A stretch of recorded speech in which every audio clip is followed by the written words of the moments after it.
There was a doctor who gave a speech at a medical conference, and he wrote notes. And he got up to the podium, and he looked at his notes, and he couldn't read a word of his own handwriting. So he looks in the audience, he says, "Before I begin, is there a pharmacist in the house?" Okay. There's a Gemara in Sanhedrin that talks about a woman who was once very ill. This is in the times of the Gemara. And she sought all the cures in the world for her illness. And finally, she was told that the only cure was to worship the idol Ba'al Peor. And she said, "Fine, okay, no problem." She was, she was an idol worshiper anyway. She was a pagan. So she said, "Tell me about how you worship Ba'al Peor." So they told her the manner of worship, which, what can I do? It's in the Gemara, so I'm going to tell you what it says over there. I'll try to keep it as sanitized as possible. But basically, the form of worship is that they used to eat, and they would, then they would empty themselves. They would, before the idol. Basically, that was how they would worship the idol. So, they would eat foods that would loosen their digestive system, and then they would relieve themselves before the idol. That was how they, you following? You get what I'm saying? Okay. What? They would eat, and they would go to the bathroom in front of the idol. And that was not considered disrespectful. That was actually the manner of worship of this idol. Okay, at any rate, the Gemara says this woman heard this, and she's like, "You know what? Forget it. I'd rather die." And she couldn't do it.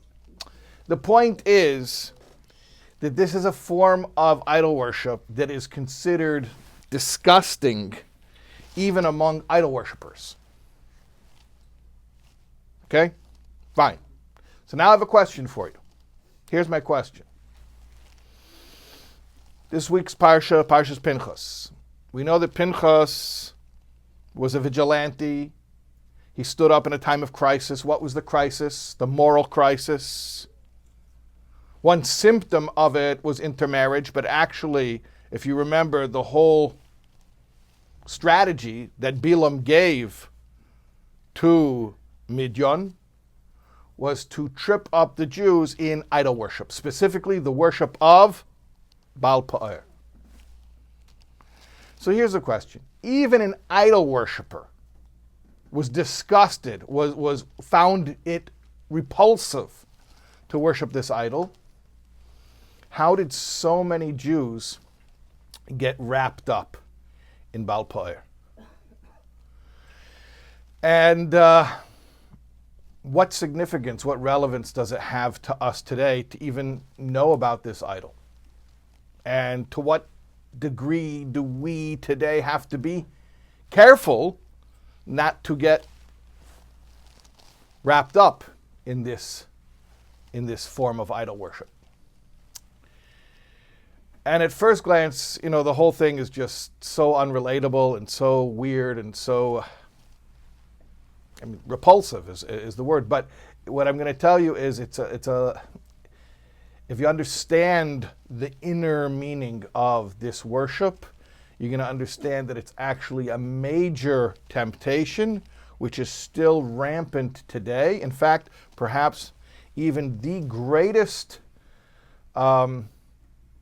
greatest force in the world against recognizing spiritual truths is probably a modernized form of Ba'al Peor. Yeah. And I'll tell you right now what it is, what the name of it is. It's called materialism. What's materialism? Materialism is not conspicuous consumption. You have to have a new car, you have to have new clothes, you have to go on fancy vacations, you have to go out and eat at the fanciest restaurants. People call that materialism. That's not materialism, that's conspicuous consumption. That is a symptom of materialism, but just a symptom among many symptoms. Real materialism is actually like any ism. An ism is a worldview. An ism is a way of looking at life and framing and giving relevance to everything you see. It's a reference point. Every ism is basically a pair of glasses through which you see life. So materialism is basically the worldview that all of reality can be reduced to physical components. There was an article in the American Journal of Medicine in the 1920s, written by William H. Mayo. You heard of the Mayo brothers from the Mayo Clinic? Okay. So Mayo wrote an article. No, actually, there were the two brothers. This one was Charles H. Mayo. So he wrote an article explaining how the human being is worth 84 cents. How is a human being worth 84 cents? He said, look, if you take the human body and you break it down to the chemicals that are present in the body, it has this much phosphorus and this much magnesium and this much iron, and you would sell those chemicals as commodities on the open market, it's worth 84 cents. Now, I heard since then it was adjusted for inflation, it's about $4.50. Probably in the past year, it's probably $5 now with the inflation in the past year. So a human being is worth $5. Now, obviously, Mayo was making a point. His point was actually a criticism against a worldview called medical materialism, which is a form of materialism, which, like all materialism, reduces everything to its physical components. So his point was, if you look at a human being and you say they're just this chemical makeup, they're just the elements that they're made out of, well then a human being, you could grossly undervalue a human being because you're not taking into account the fact that a human being isn't just a bunch of stuff, just a bunch of parts or things. A human being is actually a living soul and a spiritual being. Even if you don't use the term spiritual, because for some people that's a bridge too far. They can't use that word. But just to admit there's something more than just the physical things. There's something more than just, saying even a non-religious person can admit that there's a body and then there's the life. And life is not a physical thing. Life is intangible. Life is a force, is an energy, which we can't, put it this way. There's the piano and there's the music. So nobody would smash apart a piano looking for the music. Everyone understands that the piano is a physical object made of physical components. And then the music that it produces, that's the philosophical term for this in Jewish philosophy, I'm saying, is chomer and tzura. Chomer means the substance. Tzura often gets mistranslated as form. It doesn't mean form, because form you think of like a shape, like a circle, a square, straight, curved, whatever. Tzura means function. So there's the substance and there's the function. Chomer is the actual physical substance. So a piano is, a wooden box with some metal cords inside, metal wires inside, and some ivory keys. So that's what it is. It's a physical object made of physical components. The tzura, though, the function is that if you know how to touch the keys on this box, it produces sounds that can transport the human being to a faraway place in their mind. It can evoke powerful emotional experiences. It can bring a person to tears. So there's the chomer and there's the tzura. There's the physical makeup, and then there's the function that it performs. You know, somebody told me that science proves that a human being has 95% the same DNA as a baboon. And he was trying to, I think he was trying to make some type of a point about evolution or something like that. But my response was, even if you would tell me that a human being has 100% the same DNA as a baboon, that would not change my worldview one bit. Because DNA is talking about the components or the building blocks of the physical substance, the body. It says nothing about the soul, the life force that inhabits that body. But you see, that's the problem with materialism. Materialism says that you just look at the physical components, and that's all there is. That's all there is. So you remember, I don't remember how long ago this was, 5, 6, 7 years ago already, they had that silverback gorilla in the, where was it, in Cincinnati at the zoo, where the kid fell in, they shot Harambe, they shot the silverback gorilla. The kid fell in at the zoo. I saw a tweet when that happened. Somebody, a comedian wrote, I heard what happened at the Cincinnati Zoo. The kid fell in. What kind of negligent parents raised their child in Ohio? And it was just a joke. Okay, I'm from Illinois. That's okay. At any rate, Midwesterners should not be offended. Anyways, okay. But what was the uproar? The uproar is, why did they shoot the silverback? Maybe shoot the kid. I don't think anyone said shoot the kid, but they were like, well, wait until the silverback tears apart the kid, would tear off a limb, and then you shoot. Why'd you shoot before? Where does such moral confusion come from? You know where it comes from? Materialism. That's materialism. I told you, materialism is not conspicuous consumption. It's not having new cars and new clothes and eating at fancy restaurants. That's one symptom of materialism. At its root, materialism is a reduction where all things can be looked at from a purely physical standpoint. So therefore, what's the difference between the human being and the gorilla? Isn't that moral equivalence? Well, the moral equivalency is a result, is a taitzah, is a manifestation of this worldview. In other words, how did they arrive at the moral equivalency? By judging everything based on the physical and the physical alone. So therefore, if you say a human being and a gorilla basically have the same DNA, right? 95%. This, by the way, a human being, someone can Google this for me, but I believe a human being and a banana have 60% the same DNA. So, maybe if you have to choose between a human being and a banana, maybe that's also a moral quandary, right? Maybe that's a dilemma. My point is, if you're a materialist, so you look at a human being and the gorilla, or the human being and the banana, and it's just a bunch of stuff. If you realize, hold on a second, there's more than just the material world.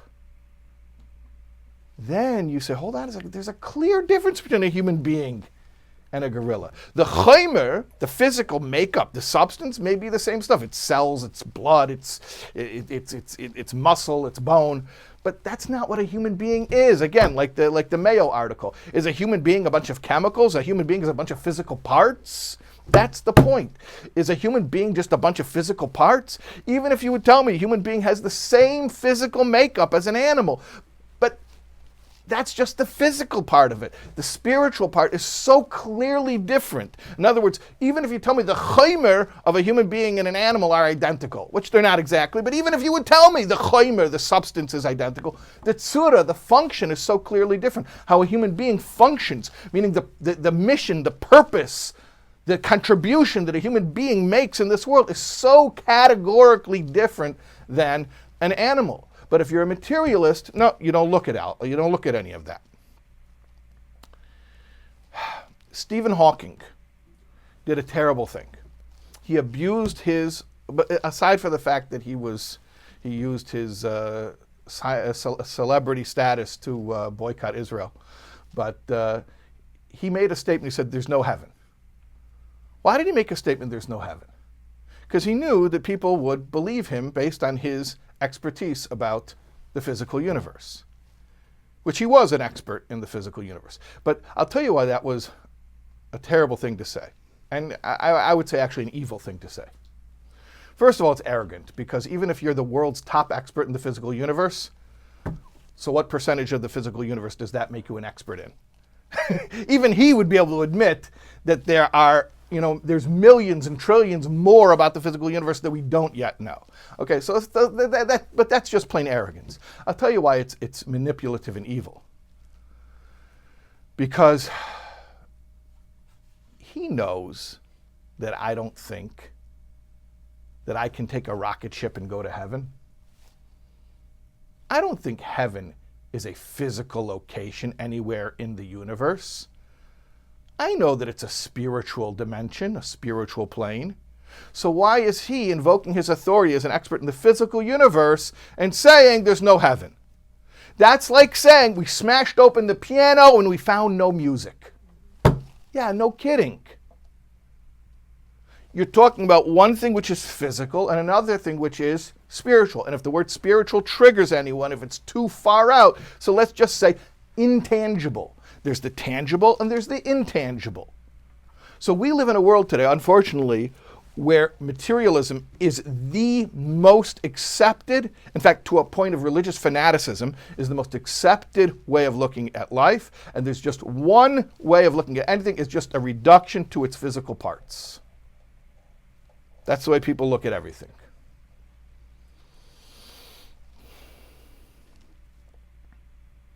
There's a story. Last week was Yud Beis and Yud Gimel Tammuz, which are a Yom Tov in Chabad, because that's when the 6th Rebbe got his release from imprisonment. He had a death sentence hanging over his head because of his activism in communist Russia. And he was released on the 12th, he was told he was released on the 12th of Tammuz, and then he was actually released on the 13th of Tammuz. So during his imprisonment, not that imprisonment, he was imprisoned and interrogated a few times, but during one of his interrogations, one of the interrogators got frustrated with him that he wasn't breaking. The KGB were masters of psychological manipulation and torture. They knew how to break people down. And he wouldn't shake, he wouldn't rattle. So they got very, very upset, and they pulled out a gun, and they pointed the gun at him, and they actually said, "This little toy has been known to make people talk." So very calmly, the previous Rebbe said, "This little toy is effective on those who have many gods and one world. But I have one God and two worlds." What does that mean? I used to think it meant, well, kill me and I'll go to heaven. I have two worlds. So you'll kill me, I'll only die in this world, I'll go to the other world. That's what I used to think it meant. And then I guess I figured out at one point that it meant more than that. And then I was very happy. I was learning a sikha from the Rebbe, and the Rebbe told the story and explained what it meant. And I saw, that's what it means. And that's what I suspected it had meant. I mean, it took me years to figure it out, but then I saw the Rebbe said clearly, what does it really mean? The Frierdiker Rebbe wasn't saying, kill me in this world, I'll go to the spiritual world. That's what it means, I have two worlds. The Frierdiker Rebbe was actually saying, even right now, at this moment, I have two worlds. In other words, what was the message to the interrogators?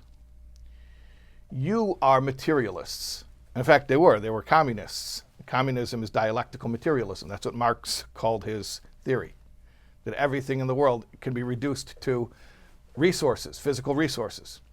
And religion is the opiate of the masses. It's a distraction. So he was saying, you are materialists. So you have one reality, the physical reality. That's it. I inhabit simultaneously two realities, two planes of reality, the physical and the spiritual at the same time. And therefore, this whole situation is not what it seems at first glance. In other words, if you just look at the physicality, if you look at the superficiality, the facade of it, you get one read on it. And it looks like the communists are winning and you got to buckle and you got to do what they want you to do. But if you understand that there's a lot more to it, in fact, when it comes to Jewish history, there is a lot more of the supernatural and otherworldly at play than the natural and worldly. I mean, how many times in Jewish history did a situation from a purely physical reductionist point of view, from a purely materialist point of view, like Hanukkah, let's say, is the archetypical example, the many fell to the hands of the few, right? So if you look from a purely materialist point of view, we got no chance. But Baruch Hashem, we don't have one world. We don't just have the material plane. We do also have the material plane. And of course, the material plane is important. That's where we do mitzvahs. The soul comes to the material plane in order to be able to do 613 commandments, which can only be done in the material world. So the material world is incredibly important, but it's not the only reality. So that is the misunderstanding. The misunderstanding is that there are two worlds simultaneously. And so everything that we do, everything we experience is coexisting on two planes. Everything that happens to us is happening to our soul and our body simultaneously. There's no such thing as a purely physical act. Mitzvahs are the primary example of that. The mitzvah has spiritual impact because it's not just happening on one plane, it's happening on both physical and spiritual planes simultaneously. Now, let's talk about the allure of materialism. What is the allure of materialism? The allure of materialism is actually, it makes life very simple. What you see is what you get. You look at the world, this is all you see. Empirically, right? Empirically, what is the scientific method? Scientific method is we make decisions based on what we can, on sensorial input, what we can see and taste and touch and hear, right? Our five senses, and that's our five senses are the arbiter of truth. And it's very comforting in that sense. I know the materialists like to mock religion by saying religion is for people who want to seek comfort. They want to feel like something happens after they die, and makes them feel better. And I understand that's how they always mock religion, by saying it's comforting. I could throw that back I can take the same criticism, throw it back the other direction. Materialism is very comforting. Just makes everything very simple. What you see is what you get, and that's it. That's all there is. There are no mysteries beyond, which we know is a bunch of malarkey anyways, because the scientists themselves will admit that there is so much beyond. But, anyway, I'm not going to get into their whole counter argument, but they would say, well, eventually we will know it all. If we just keep on cutting open the pianos, we'll eventually find the music, right? If we just keep on dissecting the human being, eventually we'll find the soul. And if we don't find it, it doesn't exist. That's the materialist point of view. That's Scientism. Just as an aside, yeah? Comfort, like you would give the example of somebody who doesn't have children because they can't afford them, right? Because they can't. That's a great example of materialism. Correct, right? Right. I don't know how. How is that a comfort? But it simplifies things, and people. How does it simplify? They can project exactly what they're going to need. You know what? There's an expression. I've made up my mind. Don't confuse me with the facts. So let me have my simple worldview. Don't introduce anything else. That's it. In other words, if it works here and now, it's good. Don't tell me anything beyond that. Don't tell me anything beyond.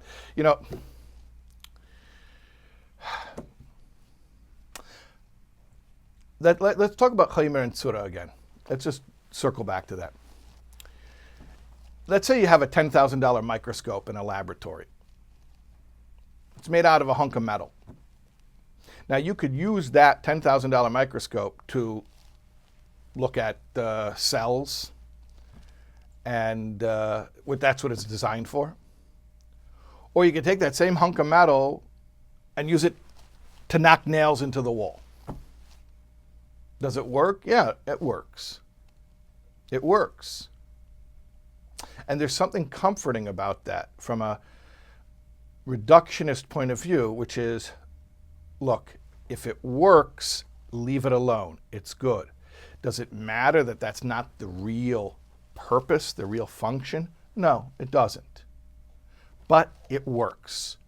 So that's the materialist view of human life. Look, you walk. The materialist view of human life is you are a physical being. You seek out physical comfort. Even a moral materialist will say, and in doing so, try not to interfere with the physical comfort of others, and that's it. There are no other factors that you have to take into account that would complicate things. That is the materialist view. That is the most rampant, widespread view, to the extent that today people don't even know that they're materialists. They don't even know that they believe in an ism. That ism is like the air that we breathe today. It is so taken for granted, people don't even know they're following it. I was on a college campus and a girl interrupted me. I forget even what I said that bothered her, but I said some type of a spiritual statement. She says, is that logical? So I said, I believe it is logical, yeah. She's like, but is it logical? She kept saying, is it logical? I said, I mean, I can demonstrate it has a certain consistent line of thinking to it, yeah. She's like, but can it be proven by science? So I stopped and I said, hold on a second. Do you realize you just completely switched? No. I said, first you asked me, is it logical? Then you asked me, can it be proven by science? Do you understand that you just completely switched your question? No, she didn't realize. She thought it was the same exact question. I said, hold on a second. Let me ask you a question. I'm going to make a statement, and you tell me whether or not this statement is true. The statement is, the scientific method is the only method that we have to truly know about the universe around us.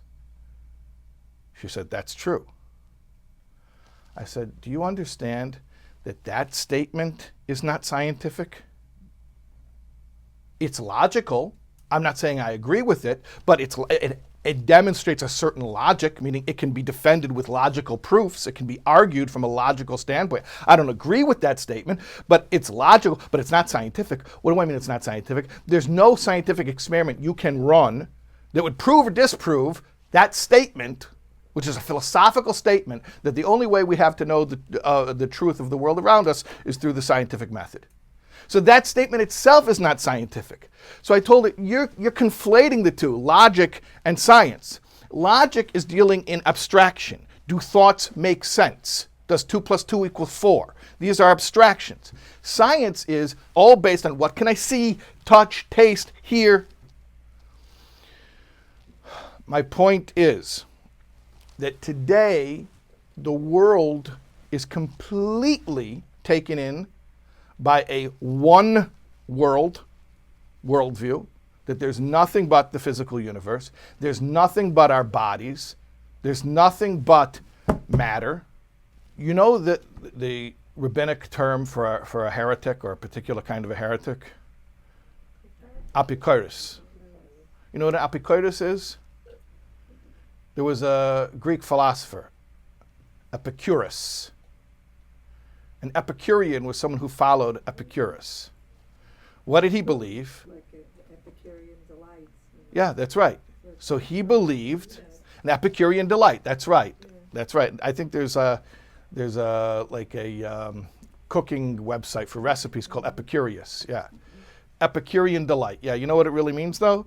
It means eat, drink, and be merry, for tomorrow we die. It means that there's only the physical reality, therefore enjoy it because there's nothing else. That's materialism. That's materialism. Epicurus is, there's only one world. There's the physical plane. Okay. So now let's talk about Ba'al Peor. What was Ba'al Peor? Ba'al Peor was a statement. Ba'al Peor was a statement. When I consume from this world, when I eat food, literally eating food, There is no transformation that occurs. There's no elevation that occurs whereby anything is brought to a higher plane, because there is no higher plane. I eat the food and that's it. That's the end of the line. My pleasure is the end of the line. And I'll prove it. And what would they do? They would eat it, they consume it, and they would just drop their waste right in front of the idol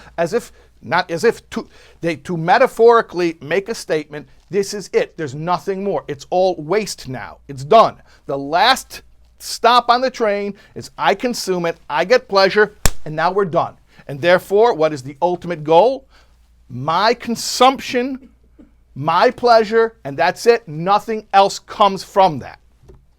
Why is that so antithetical to the Jewish view? Because the Jewish view is, no, when I consume something from the world around me, that's not the end of the line, that's just the beginning.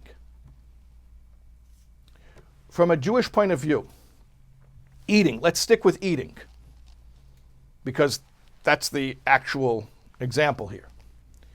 Eating is not an act of taking, eating is an act of giving. That's why a cow wants to be eaten by a tzaddik. Not the cow itself, because they can't think that deeply, but the mazel of the cow, the spiritual entity, which is the higher form of the cow, wants to be eaten by a tzaddik. Why? Because when the tzaddik eats the cow, then the cow's energy gets an upgrade and is used for the things that the tzaddik uses it for. In contrast, there's a Gemara in Pesachim that says that an Amha Audits shouldn't eat meat. An Amha Audits, an ignoramus shouldn't eat meat. Why shouldn't they eat meat? Because the Amha Audits is going to eat the meat and act like an animal.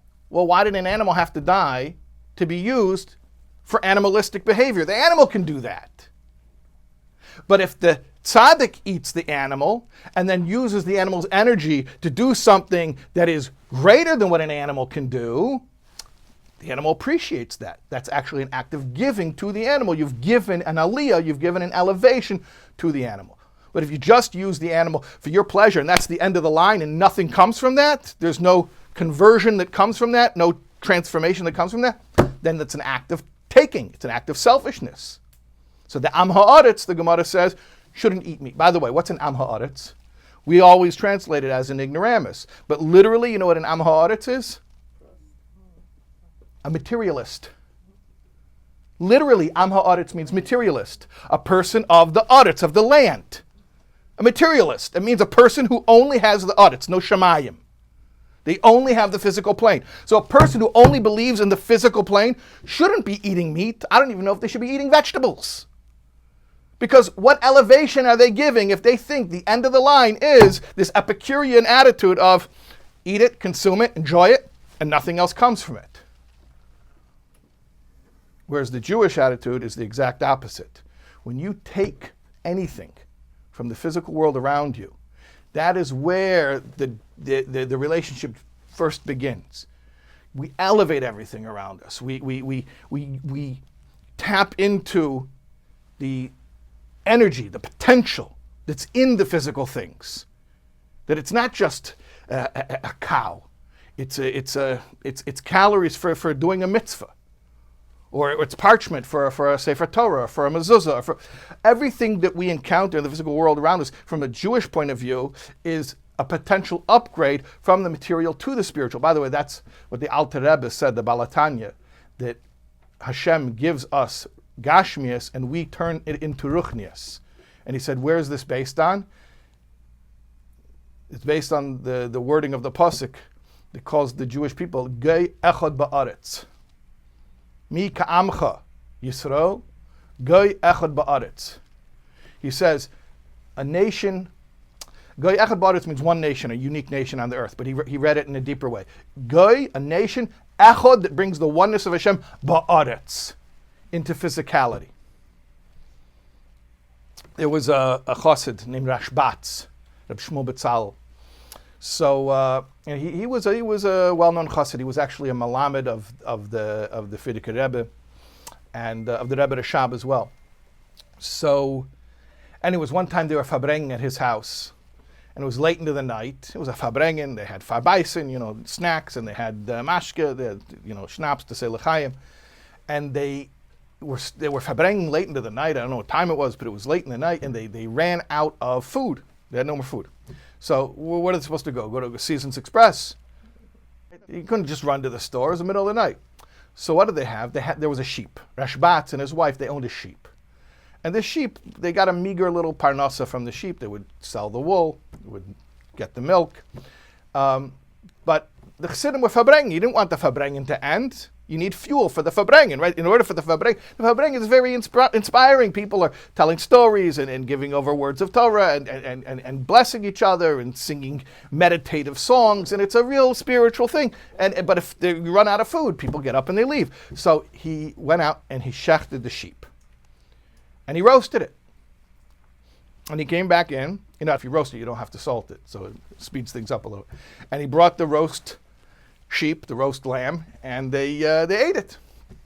So in the morning, after the fabrengen was over, Rashbatz's wife comes over to him and says, "Where's the sheep? The sheep is gone."